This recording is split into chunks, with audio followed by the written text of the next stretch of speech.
Okay, you sent us a number of questions, and one of the questions you sent us was what is the difference between the use of high lift devices during takeoff and during landing. Well, I made this sketch here on the board, as you can see, presenting the situation during takeoff and situation during landing.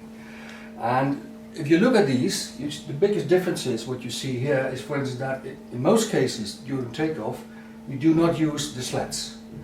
And the flaps are extended, although not to full extent. Usually 15-20 degrees flap position is in many cases sufficient for takeoff. For the landing, however, when we come down, we would like to optimize, to maximize the wing area and also to maximize the curvature. And what we do then is that, of course, also use the flats, the slats on the leading edge, and also using the flaps at the trailing edge. And now we fully exploit, in many cases, these flaps. Also realize that during takeoff we increase in speed. So that means that when we go faster and faster, we are going to reset the situation as in flying conditions. Whereas during landing we are going to decrease the speed. So therefore we will see more and more the curvature and more the increase of surfaces. So in most cases, summarizing, most cases during takeoff we only apply flaps, and during landing we use both systems as well as slats and flaps.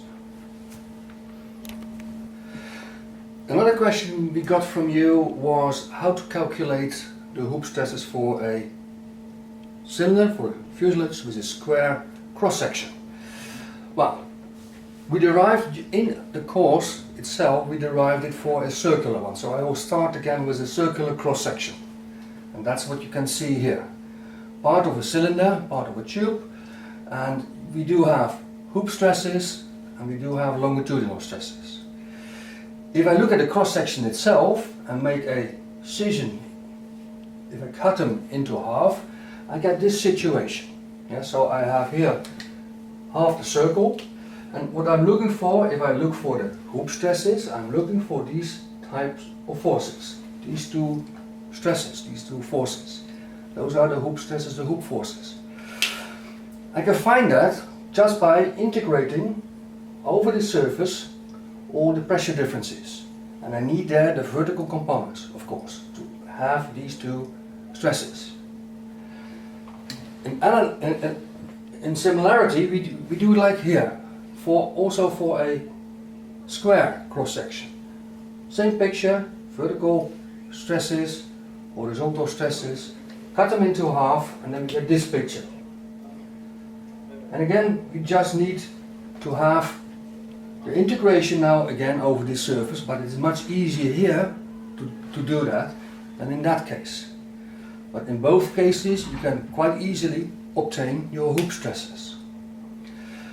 One further comment, realize that if you have a pressure cabin, in most cases we do have circular cross sections.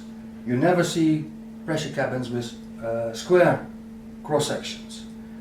And you may ask why, but that's one of the exercises also to think about it. Why is this not as efficient as that one?